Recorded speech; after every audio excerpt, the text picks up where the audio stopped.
원래 인간은 고통과 아픔, 절망과 상처를 전혀 받지 않고 살도록 지음받았었습니다. 근데 아담의 범죄 이후에 모든 인간이 죄인으로 태어나게 되었고, 죄인으로 태어나는 이상 모든 인간은 죄가 가지고 온 그 엄청난 아픔의 결과들을 안고 살아야 했습니다. 그 결과가 바로 뭐냐면 고통과 상처요, 절망과 좌절입니다. 그리고 여기서 끝나지 않습니다. 죽음의 결과들은 고통과 좌절과 상처와 아픔으로 끝나는 게 아니라 결국 이 죄는 우리로 하여금 죽음에 이르게 합니다. 그래서 모든 인간은 죄인으로 태어나기 때문에 죽게 됩니다. 이게 얼마나 엄청난 불행이에요. 그래서 인간에게 있어서 일어나는 모든 문제의 가장 근본적인 원인은 죄에 있습니다. 죄입니다. 이것은 다른 말로 우리가 표현하면 인간의 모든 문제의 원인이 죄에 있다면 죄의 문제를 해결하면 인간의 문제는 어떻게 될까요? 해결받습니다. 고통과 아픔, 절망과 상처의 문제를 해결받을 수 있을 뿐만 아니라 인간에게 닥쳐진 가장 심각한 결과인 죽음의 문제도 우리는 해결받을 수 있습니다. 무엇을 해결하면? 죄의 문제를 해결하면 죽음의 문제도 해결됩니다. 믿습니까, 여러분들? 그래서 우리가 죄의 문제를 해결받고 나서 더 이상 죽음에 대해 두려워하지 않는 이유가 여기 있는 거예요. 우리는 이미 죄의 문제를 해결받은 줄로 믿습니다. 그래서 우리는 영원한 천국에서 영원토록 살게 돼 있는 이 보장이 이루어지잖아요. 오늘 본문에 보면 하루하루를 절망과 탄식 가운데 살고 있는 한 사람이 나타납니다. 바로 중풍병자입니다. 얼마나 그 상태가 심각했는지 다른 사람의 도움을 받지 않고서는 도저히 자기 스스로 무엇인가 하나도 할 수 없는 그러한 상황 가운데 빠져 있던 이 사람, 이분이요 주님 앞에 다른 분들의 도움을 받아서 나오게 됩니다. 이때 나오는 저 중풍병자를 주님이 보시고 아셨어요. 그의 필요가 무엇인지를 아셨어요. 그래서 지금 오늘 본문에 의하면 선언하십니다. 소자야, 내 죄사함을 받았느니라. 이상하죠? 이 사람은 가장 필요한 게 중풍병이 낫는 거라고 생각을 했을 텐데 왜 주님은 이 사람에게 중풍병이 나으라 그러지 아니하시고 죄사함을 받았느니라 라고 얘기를 하셨을까요? 이것은 바로 예수님 보시기에 그의 인생의 가장 근본적인 문제가 먼저 해결되어야 된다는 것을 주님은 아셨어요. 그래서 병에서 나으라 하지 아니하시고 죄사함을 받으라 이렇게 하셨습니다. 근데 이 놀라운 역사는 죄사함을 받는 순간에 이 중풍병자에게 새로운 인생의 축복이 시작이 되었다라는 거예요. 가장 근본적인 문제가 해결되고 나니까 뭐라고요? 그게? 죄의 문제가 해결되고 나니까 그 밖에 부수적으로 나타났던 결과들이 동시에 해결되더라는 거죠. 그것들이 과연 무엇이었는가? 죄의 문제가 해결되고 나니까 죄로 인하여서 나타났던 부수적인 수많은 고통과 아픔, 이 부수적인 문제들, 이게 해결되는데 이것이 해결되는 것을 통하여서 나타나게 되는 우리의 삶의 축복들이 있더라는 거죠. 이거를 우리는 죄사함의 축복이다라고 얘기를 합니다. 죄사함의 축복은 몇 가지로 나눠 살펴볼 수 있습니다. 그 첫 번째가 오늘 본문에 의하면 죄사함의 축복은 우리의 삶에, 우리의 인생의 가장 비천하고 작은 것들이 해결됩니다. 여기서 작음이라고 하는 것은 스스로 나를 작게 여기는 것, 스스로 나를 비천하게 여기는 것, 나를 못났다고 여기는 것, 나는 이제 완전히 망했다라고 생각하는 이 모든 것들을 포함하는 얘기입니다. 한번 따라 하실까요? 죄사함의 축복은 우리의 자금을 해결한다. 자금. 우리의 나 스스로 작았다고 생각했던 거. 오늘 2절을 한번 보실까요? 2절 말씀 같이 한 목소리 읽겠습니다. 침상에 누운 중풍병자를 사람들이 데리고 오거늘 예수께서 저희의 믿음을 보시고 중풍병자에게 이르시되 소자야 안심하라, 내 죄사함을 받았느니라. 아멘. 여기서 사용된 작은 자, 소자라고 하는 이 말, 소자야 안심하라, 내 죄사함을 받았느니라. 여기서 이 소자라고 하는 말에 해당되는 헬라어가 테크논이라는 단어입니다. 이 테크논이라는 단어는요, 두 가지 용법이 있습니다. 원래는 첫 번째로 이런 뜻을 갖고 있었어요. 친근감을 표현할 때 쓰는 용어입니다. 그래서 친근감을 표현해도 아주 긍정적이고 적극적으로 좋은 의미로 사용하는 그런 단어입니다. 뭐 우리가 영어로 말하면 You are my friend, 일단 이런 표현할 때 friend라고 하는 말은 굉장히 좋은 말입니다. My precious son, my precious man, 나의 가장 소중한 아들, 나의 가장 소중한 사람, 이런 뜻을 가지고 있다라는 거예요. 그런데 이 의미가 나중에 또 다른 한 가지 전혀 반대되는 의미로 쓰이게 됩니다. 그게 두 번째 용법인데요. 이 테크논이라는 단어가 자기 내면의 자신감을 잃고 스스로 내세울 것이 나는 이제 아무것도 없다라고 생각하는 자들이 사용하는 아주 소극적이고 부정적인 표현입니다. 한국말로 이라면 나는 머저리 같은 사람이야, 뭐 이런 거 있죠.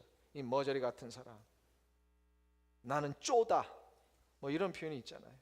이런 표현들이 있어요. 원래는 좋은 표현이었는데 나중에는 이 두 번째 표현까지도 같이 사용되기를 시작했습니다.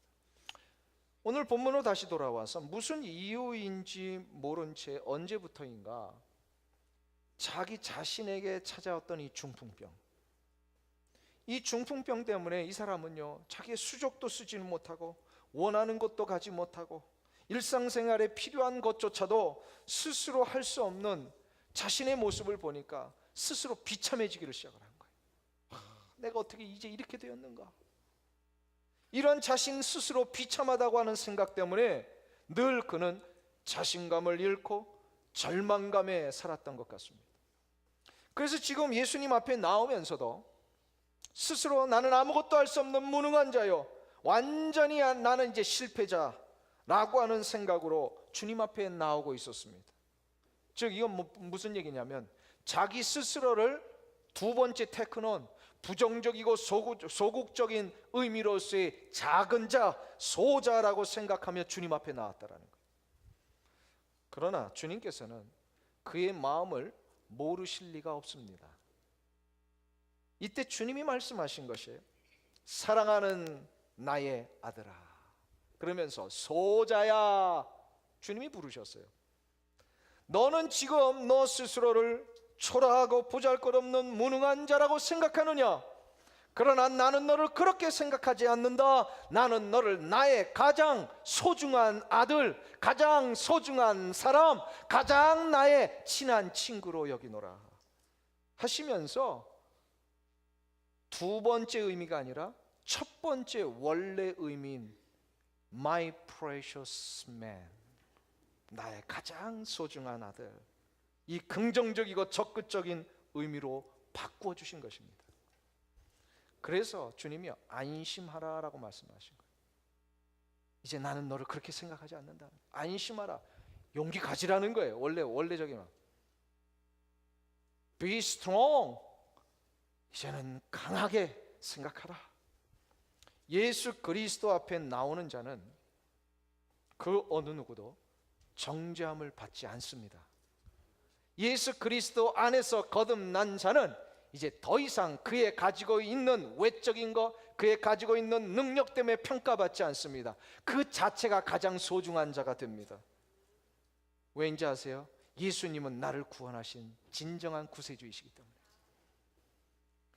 로마서 8장 1절에 보면 그러므로 이제 그리스도 예수 안에 있는 자에게는 결코 정죄함이 없나니 이는 그리스도 예수 안에 있는 생명의 성령의 법이 죄와 사망의 법에서 너를 해방하였습니다. 할렐루야. 믿습니까 여러분들? 예수 그리스도 안에 있는 자는 이제 결코 그가 가지고 있는 허물과 그가 가지고 있는 외적인 것 때문에 평가받지 않습니다. 정죄당하지 않습니다. 예수 그리스도 안에서는 이제 생명의 성령의 법으로 우리의 존재와 가치가 바뀌어졌습니다. 그렇기 때문에 예수 앞에 서는 자마다 그의 인생이 가장 소중하고 의미 있는 존재가 됩니다. 우리는 그래서 예수님 앞에 가장 precious son, precious daughter. 바로 첫 번째 적극적이고 긍정적인 테크논으로 불림을 받습니다. 그래서 예수님이 우리에게 소자야 부르신 겁니다. 아멘. 사랑하는 성도님 여러분, 여러분의 모습이 외적인 지금 형태가 무엇이든지, 현재 여러분이 소유하고 있는 능력이 무엇이든지, 여러분의 육체가 무엇이든지 상관없습니다. 육체의 건강을 잃어도 상관없습니다. 주님에게는 모두가 다 가치 있고 존재 있는, 존재의 의미가 있는 소중한 분들입니다. 제 손에 지금 20불짜리 새 지폐가 다 쥐어져 있다고 한번 생각해 보겠습니다. 이 지폐 굉장히 소중한 겁니다.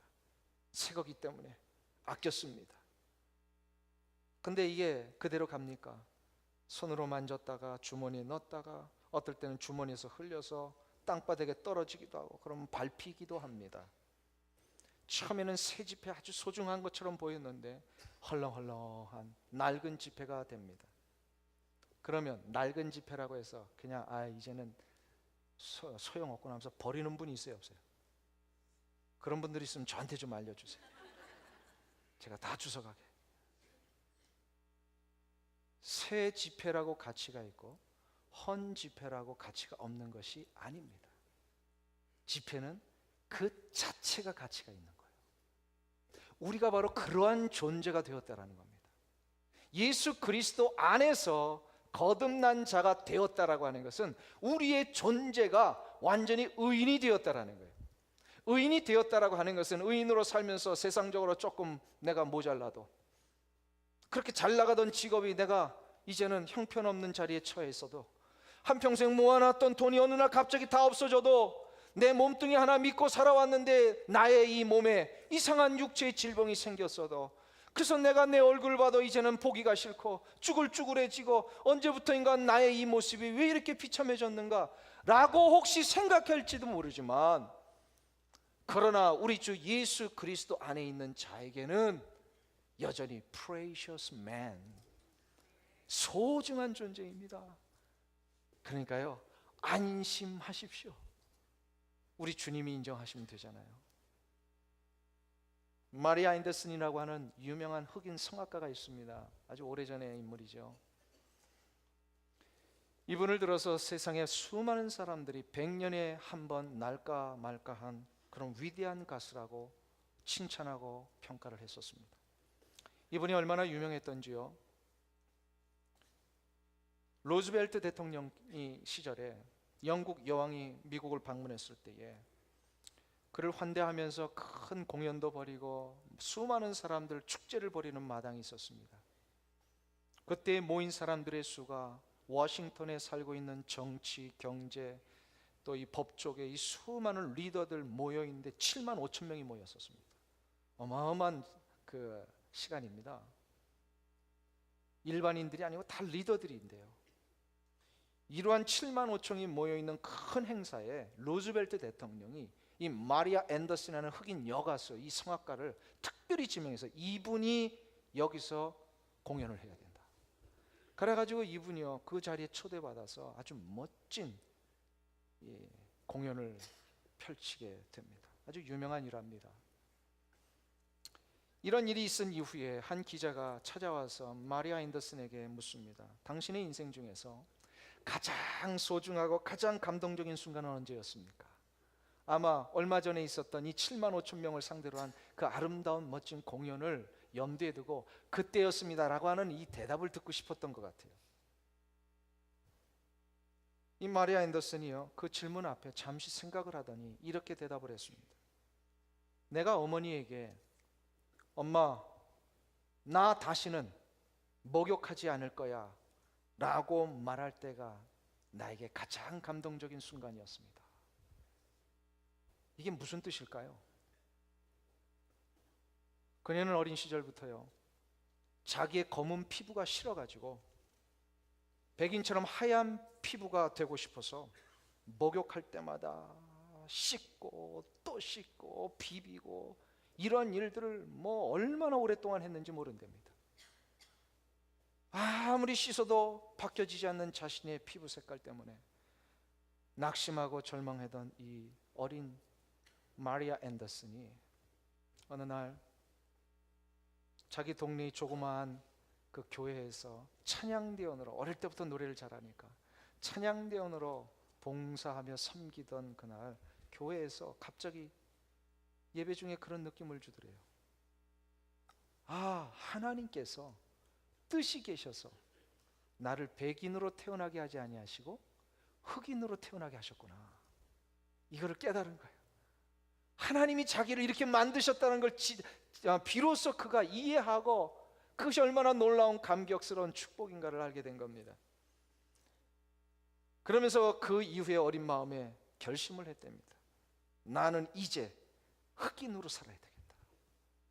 흑인을 빛내는 흑인이 되어야 되겠다. 백인도 흑인도 모두 부러워하는 존경받는 흑인이 되어야 되겠다라고 결단하게 되었답니다. 그리고 나서 집에 가서 엄마에게 얘기를 한 거예요. 엄마, 나 다시는 목욕 안 해도 돼. 그녀의 인생에 있어서 이 고백을 엄마에게 했던 순간이 가장 잊을 수 없는 감동적인 순간이었답니다. 백인이기에 가치가 있고 흑인이기에 가치가 떨어지는 것이 절대로 아닙니다. 사회적으로 명성이 있고 물질적으로 부하기에 가치가 있는 것이 아니고 보잘것없고 초라하게만 보이는 자신이기에 가치가 떨어지는 것이 절대로 아닙니다. 주님 앞에는 모두가 다 존귀한 자로 지음 받았습니다. 그래서 너희는 하나님의 지으심 봐라, 그렇게 얘기하지 않습니까? 하나님 앞에 지으심 봐. 이거를 포이에마라고 하는 단어를 썼어요. 포이에마가 뭐예요? 여기에서 헬라어 포이에마에서 나중에 영어의 포임이 나옵니다. 포임, 시, 작품입니다. 시인이 그 작품을 쓰면서요, 시 한 구절 한 단어를 만들어내게 해서요 며칠 밤을 새우는 거 아세요? 글을 쓰시는 분들은 알 겁니다. 이 단어 하나를 만들어내게 해서요 온갖 심려를 기울입니다. 하나님이 우리 한 사람을 만들어내기 위해서 그렇게 하셨다라는 거예요. 한 사람 한 사람이 우리의 하나님 앞에 우리는 포이에마, 하나님 앞에 심려를 기울여 만들어진 포임, 하나님 앞에 우리는 precious man, precious woman. 여러분들은 하나님의 아들과 딸이십니다. 사랑하는 성도님 여러분, 그래서요 안심하시라는 거예요. 용기를 가지라는 거예요. 주님이 지금 우리에게 말씀하십니다. 소자야 안심하라. 내 죄사함을 받았느니라. 이 소중한 존재로 되는 가장 중요한 절차가 뭐라고요? 죄사함 받는 거예요. 죄사함만 받으면 이러한 축복이 임할 줄로 믿습니다. 두 번째로 죄사함의 축복은 우리에게 인생의 고통을 해결하게 합니다. 한번 따라하겠습니다. 우리 인생의 고통을 해결한다. 오늘 7절을 한번 보겠습니다. 7절 말씀 같이 한 목소리로 읽습니다. 그가 일어나 집으로 돌아가거늘. 아멘. 중풍병자에게 찾아온 이 고통은 단순한 육체적인 고통으로 끝나지 않았습니다. 그의 고통은 이제 자신 스스로의 힘으로는 아무것도 할 수 없다라고 하는 인생 자체에 찾아온 인생의 고통이었습니다. 그 고통은 그로 하여금 한없는 원망과 절망, 불평과 불만으로 빠지게 했고 자신의 인생 자체가 완전히 절망의 나락으로 떨어지게 했습니다. 이런 고통과 절망 가운데 있는 중풍병자에게 예수님이 지금 선언하신 거예요. 일어나 내 침상을 가지고 집으로 가라. 주님이 분명히 말씀하셨어요. 일어나 내 침상을 가지고 집으로 가라. 왜 침상을 들고 가라고 하셨을까요? 그 침상은 바로 그의 절망의 자리였습니다. 그의 고통의 자리였습니다. 중풍병자로 이제 나 이렇게 한평생 누워 있어야 되는구나. 얼마나 비참한 자리입니까? 얼마나 낙심이 되는 자리입니까? 침상은 절망의 상징입니다. 침상은 고통의 상징입니다. 이거는 완전히 자포자기의 현장입니다. 이것은 나는 이제 더 이상 소망도 없고 가능성도 없다라고 하는, 이제 모든 인생의 나락으로 떨어진 자리가 바로 침상입니다. 그런데 주님이 말씀하셨습니다. 소자야, 너는 나의 가장 소중한 자라. 이제 일어나라. 침상을 들고 집으로 가라. 바로 예수 그리스도의 죄사함의 축복이 시작이 되었기 때문에, 내 죄를 사하노라, 내 죄사함을 받아노라, 죄사함의 축복이 시작이 되니까 그가 생각했던 고통의 자리, 절망의 자리, 상처의 자리, 아픔의 자리, 그 모든 침상을 드디어 일어나 들고 가게 된 겁니다. 그러니까 침상이 더 이상 고통과 절망이 아니라 이제는 회복과 소망의 자리로 바뀌게 되었습니다. 우리는 한 생애를 살면서요, 우리 주변에 보면 자신감을 잃고 사시는 분들 많습니다. 자신감이 지나치면 패배의식에 졌습니다. 난 이제 아무것도 못하는구나. 그래서 사업에 한번 실패하신 분들이요, 이 자신감 잃고 나면 패배의식에 젖어가지고요, 회복을 못하시는 분들 많아요. 난 이제 또 못하는구나. 잡 한번 잃고 나면요, 난 이제 내 능력 평가받는 거 여기서로 끝났구나 하면서 완전히 자신감을 잃어버려요. 그게 바로 무슨 자리라고요? 중풍병자가 앉아있던 침상입니다. 어린 시절에 해도 안 되는 자신의 능력 때문에 1등만 하는 그 친구 바라보면서 열등감에 쌓여서 살던 그 어린이들이요, 자라면요 그 열등감 해결되느냐? 아니에요. 자라도 그 열등감 그대로 막 올라가요. 그래가지고 누군가가 자신보다 좀 잘 되고 있는 거 보면 이 열등감 때문에요, 막 자기 자신이 주체를 못하고 이 문제를 해결해 보려고 막 동분서주하지만 자꾸 삶은 어려워지고 아파집니다. 어떤 분들은 가만 보면 자기 자신에 대한 불만이 막 해결이 안 돼가지고 자기에 대하여 자학하시는 분들이 있고, 막 불만 불평을 자학하다 못해서 이제 다른 사람들에게 막 쏟아내시는 분들이 있습니다. 이게 바로 중풍병자가 앉아있던 침상입니다. 고통의 자리입니다. 절망의 자리입니다. 내 존재가 죄인으로 머물러 있는 한 우리는 그 자리에서 나오지 못합니다. 그 자리에서 일어나지 못합니다. 이 문제는 죄인인 한 늘 붙어 있게 되어 있습니다. 그래서 이 문제를 해결하는 방법은 아예 우리의 존재가 그 더럽고 추했던 죄인의 자리에서 의인의 자리로 바뀌어져야 합니다. 죄인에서 의인으로 바뀌기 위해서는 바로 우리 주 예수 그리스도의 죄사함의 축복을 받아야 됩니다. 이 죄의 문제를 내가 해결해 보려고 하면 절대로 되지 않습니다. 그 침상에서 나 스스로 일어나 보려고 해보세요. 그 일어나지는가? 안 됩니다. 내 존재의 문제가 해결되어야 됩니다. 독일의 독재자 히틀러를 아시죠? 그에게 충성했던 수많은 신복들이 있었습니다. 그 중에 한 사람이 알베르토 슈페르라는 사람입니다. 그가 얼마나 똑똑하고 천지적인 사람이었는지 당시 2차 대전을 치를 때 독일군이 승리할 수 있도록 독일의 모든 공장을 100% 가동하는데 천지적인 능력을 발휘했던 공학도였습니다. 굉장히 머리가 좋은 사람이죠. 이런 사람들이 동원돼서 전쟁을 치르니까 맨 처음에는 2차 대전이 독일의 승리처럼 가지만 결국 독일은 패망하게 됩니다. 패망하고 승전 국가들에 의하여 전범 재판이 이루어지게 되는데, 이 전범 재판에 히틀러의 신복 24명이 전범자로 서게 됩니다. 그 24명 가운데 한 사람의 슈페르도 포함되어 있었습니다. 재판장이 이 전범들을 향하여 죄를 묻습니다. 당신들은 이런 죄를 졌습니다. 그럴 때 모든 그 전범자들이요 부인합니다. 나는 시키는 대로만 했을 뿐입니다. 나 잘못 없습니다. 이렇게 얘기를 합니다. 그런데 그 24명 가운데 유독 이 슈페르만은 자기의 잘못을 인정합니다. 내가 이 죄를 저질렀습니다. 내가 잘못했습니다.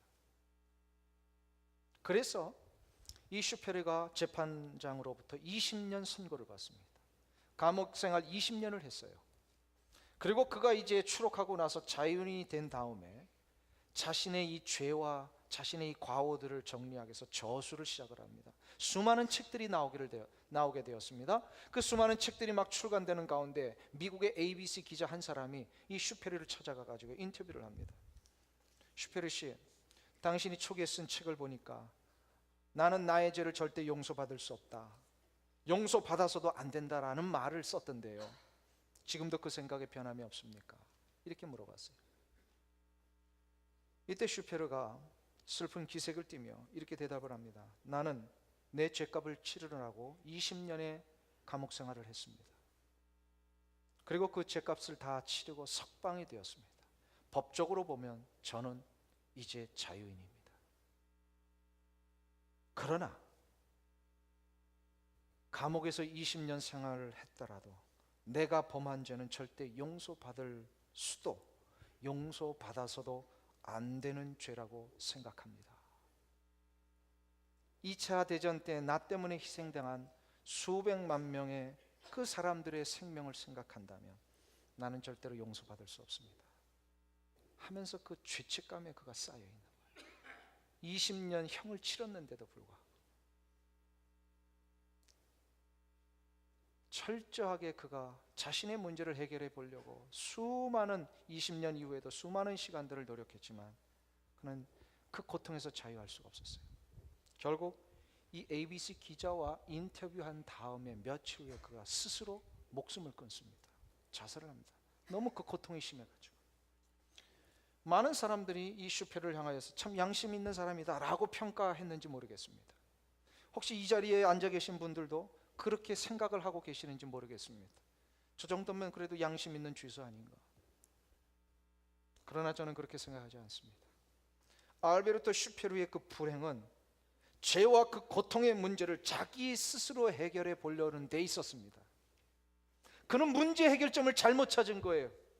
그는 자신이 죄의 대가를 치르면 이 죄의 문제가 해결된다고 생각을 했었어요. 아니에요. 죄의 문제는 내가 대가를 치른다고 되는 게 아닙니다. 죄의 문제는 나의 죄를 위하여 십자가에 달려 돌아가신 예수 그리스도의 구속의 은총을 믿고 예수 그리스도 앞에 나의 죄를 고백해야만 해결됩니다.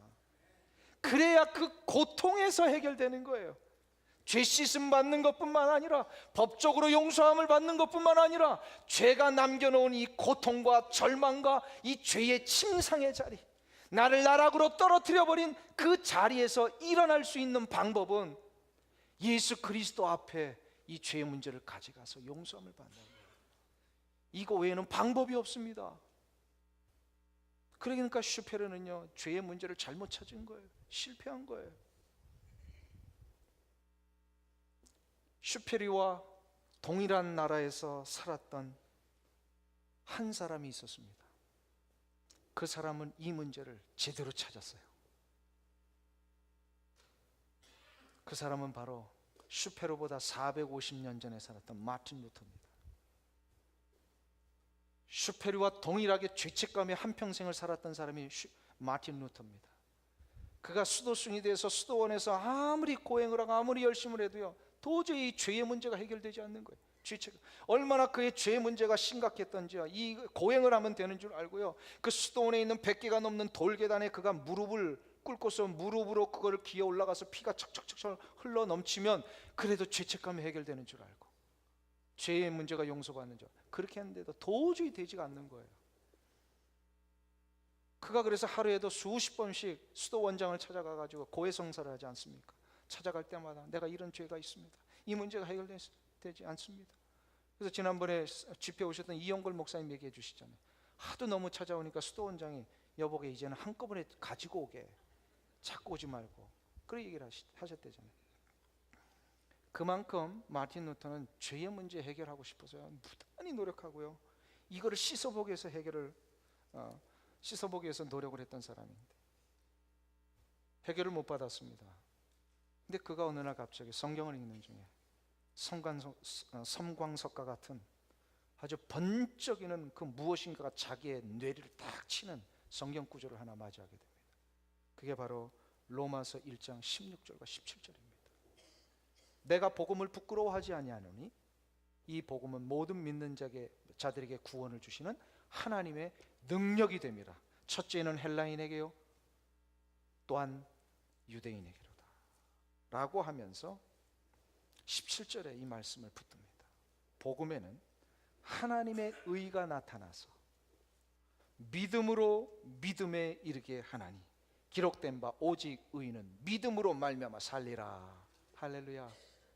죄의 문제는 우리 주 예수 그리스도를 믿는 자가 바로 이 죄의 문제를 가지고 나아갈 때마다 해결받게 되어 있습니다. 우리가 죄인이 의인이 되는 방법은 내가 이 죄를 씻어보겠다고 노력해서 되는 것이 아니더라는 거예요. 나의 이 죄를 인정하고 예수 그리스도께서 씻어주시도록 가져가야 됩니다. 그때만이 죄의 문제가 해결되고 죄인에서 의인으로 바뀌고, 의인으로 바뀌는 순간부터 죄가 가지고 있던 절망과 탄식과 고통과 나의 모든 삶을 완전히 무너뜨려 버리는 그 침상에서 드디어 일어날 수가 있는 거예요. 할렐루야. 사랑하는 성도님 여러분, 여러분이 처해 있는 삶의 현장에 아직도 그 침상에서 일어나지 못하고 계십니까? 죄사함을 받았다면 이제 믿으십시오. 주 예수 그리스도께서 선언하고 계십니다. 사랑하는 자야, 일어나라. 내 능력 보면 못 일어날 것 같은데 죄사함을 받은 그 놀라운 축복의 역사를 의지해서 예수님이 일어나라고 하시니까 일어나겠습니다. 일어나면 어떻게 된다고요? 침상을 들고 집으로 돌아갑니다. 할렐루야. 사랑하는 여러분, 이 축복이 임하시기를 원합니다. 이제 자신의 침상에서 일어난 이 중풍병자에게 허락된 마지막 세 번째 죄사함의 축복이 기다리고 있습니다. 그것은 바로 그의 삶의 목적이 완전히 회복이 됩니다. 삶의 목적이 다시금 정하여집니다. 이게 죄사함의 세 번째 축복입니다. 한번 따르겠습니다. 우리 삶의 목적을 회복시킨다.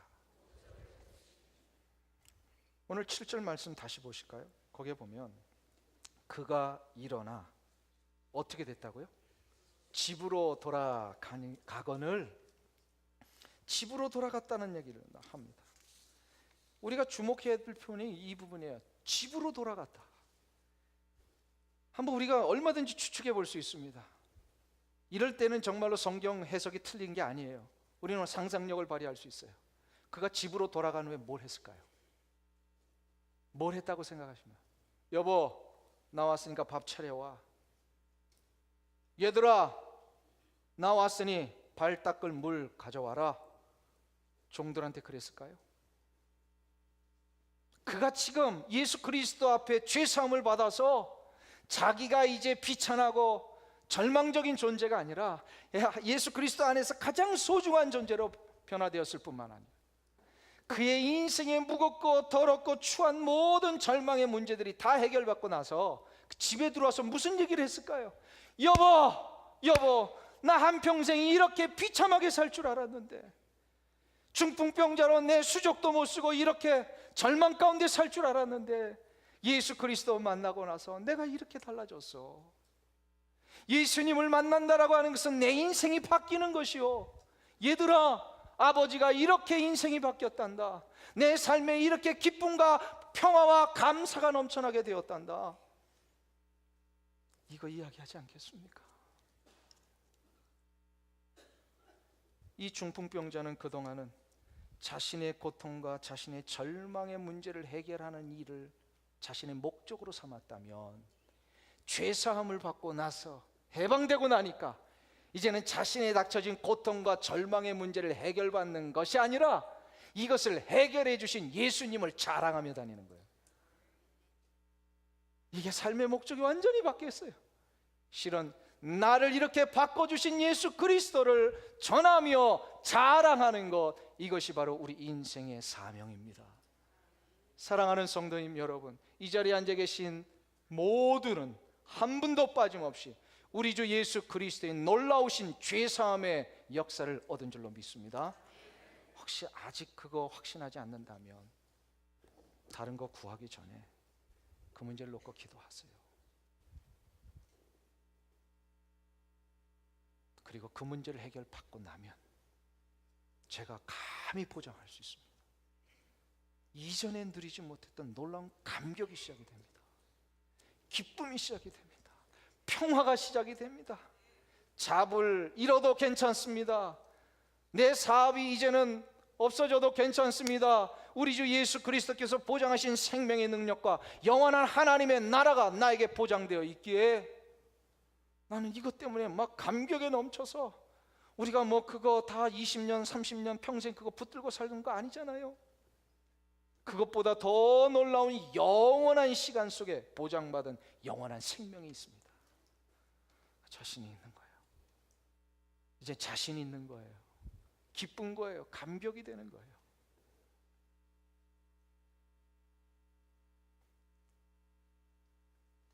이것을 전하는 것이 우리의 사명인 줄로 믿습니다. 사랑하는 성도님 여러분, 오늘은 우리 교회가 다음 세대들을 위하여서 교육관을 증축하는 일에 물질로 동참하기로 약속하고 또 자발적으로 헌신을 기다리면서 헌금하는 주일로 지금 지키려고 합니다. 하나님이 가장 기뻐하시는 것이 무엇일까를 우리 한번 생각해 봤으면 좋겠습니다. 헌금하시기 전에 그냥 아무 생각 없이 헌금하시지 말아요. 헌금하실 때는 반드시 이 헌금을 왜 해야 되는지를 한번 생각하셨으면 좋겠어요. 하나님이 가장 기뻐하시는 일이 무엇일까? 하나님을 알지 못했던 백성들이 예수 그리스도를 영접하여 죄사함의 은총을 받은 후에 그 은총의 감격에 겨워서 이것을 알지 못하는 사람들에게 알려주고 전하고 그 놀라운 감격을 자랑하는 일, 이것을 하나님이 가장 기뻐하시는 일 아닐까요? 이게 바로 영혼을 구원하는 일입니다. 이게 국내에서 이루어지면 전도요, 이것이 국외에서 이루어지면 선교입니다. 전도와 선교의 역사는 그래서 우리 교회를 세우신 목적이며 이 땅에 존재하는 모든 교회들의 목적입니다. 그런데 전도와 선교는 이 교회의 목적이지만 이것을 이루기 위해서는 사람이 필요합니다. 사람을 통하여 하나님이 이 일을 이루세요. 사람을 통하여 하시기 위해서는 교회에게 반드시 한 가지 목적을 또한 주셨어요. 그런 사람들을 양육하라는 겁니다. 사람을 세우라는 것입니다. 그 사람들을 세우고 훈련시켜서 하나님이 가장 기뻐하시는 영혼구원의 역사를 위하여 달려가도록 준비시키라는 것입니다.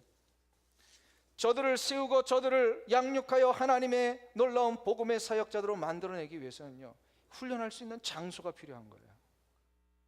이 장소가 바로 이 교육관입니다. 단순히 그냥 건물 하나 멋지게 세워놓고 우리 흐뭇하다 이거 하기 위해서 세우는 게 아니에요. 실은 건물은 필요 때문에 세우는 겁니다. 건물 없어도 교회는 될 수 있습니다. 그러나 필요하면 세워야 됩니다. 이 건물에서 훈련받을 우리 다음 세대들을 준비시키는 것이 너무 귀중한 일입니다. 우리의 자녀 세대들이 하나님의 나라를 위해 훈련받고 준비되어서 이 미국을 변화시키고 세계를 주도하는 참된 일꾼들이 되는 그 일을 위하여 우리 교육관이 증축되고, 이 증축되는 일에 우리가 물질로 동참할 수 있다면 여러분들은 이미 하나님이 가장 기뻐하시는 사명의 한 일부분을 동참하신 것입니다. 저는 이 자리에 앉아 있는 우리 모든 성도님들께서 이 물질적인 헌금에 동참해 주시기를 부탁드립니다. 하나님께서 약속하셨습니다. 하나님이 기뻐하시는 이 역사를 위해 헌신하는 그 현장, 그 공동체, 그 교회, 학개서 2장 9절에 분명히 약속하셨습니다. 이 성전의 나중 영광이 이전의 영광보다 크게 되리라. 36년의 역사를 달려온 우리 교회, 이 36년의 역사보다도 앞으로 있을 50년, 100년의 역사를 더 크게 해 주실 줄로 믿습니다. 이것이 바로 사명을 감당하는 자에게 주시는 축복입니다. 사랑하는 성도님 여러분, 이를 위해 또한 우리 교회는 11월 16일에 동산별 전도 축제를 하게 됩니다. 동산별 전도 축제는 그냥 사람 모으는 행사가 아닙니다. 죄사함의 은총이 얼마나 놀라운 것인가, 그것 때문에 감격하는 사람들이 이 소중함을 나 혼자 여기지 아니야, 나 혼자 간직하지 아니하고 이거 모르는 자들에게 알려주는 시간입니다. 그래서 동산별 전도 축제의 타이틀이 Testimony Sharing Night입니다. TSN, 간증 나눔의 밤입니다. 뭘 간증하는 겁니까? 나에게 베푸신 이 놀라운 생명의 역사, 죄사함의 은총을 통하여서 내가 받은 이 놀라운 축복의 일들, 이것을 자랑하며 간증하는 것, 이것이 바로 Testimony Sharing Night, 간증 나눔의 밤입니다. 사랑하는 성도님 여러분, 죄사함의 축복은 우리의 삶을 회복시켜 주셨습니다. 이제 우리는 더 이상 고통의 침상에서 앉아 있을 필요가 없습니다. 그 자리에서 일어나 걸어가야 합니다. 이제 우리는 우리의 삶의 집으로, 삶의 현장으로 돌아가야 합니다. 이것 때문에 전도 축제가 필요하고, 이것 때문에 교육관 증축이 필요한 겁니다. 물이 바다를 덮음과 같이 여호와의 영광을 인정하는 것이 세상에 가득하리라. 이 놀라운 은혜의 축복이 이 자리에 앉아 계신 여러분들과 저희 가운데 놀라운 은혜로 넘쳐나시기를 간절히 축원합니다. 기도하겠습니다. 하나님 감사합니다.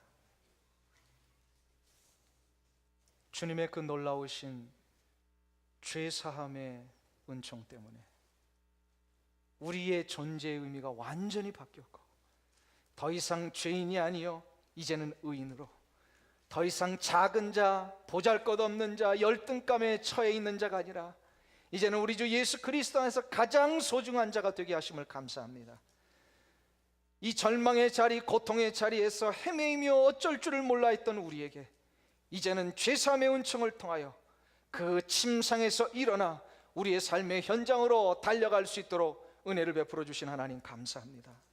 이제 이 자리에 앉아 계신 사랑하는 모든 성도들, 저들의 침상을 들고 일어나 하나님이 원하시는 사명의 현장으로 달려가는 이 귀한 은혜의 축복들이 일어나게 하여 주시옵소서. 예수님의 이름으로 기도하옵나이다. 아멘.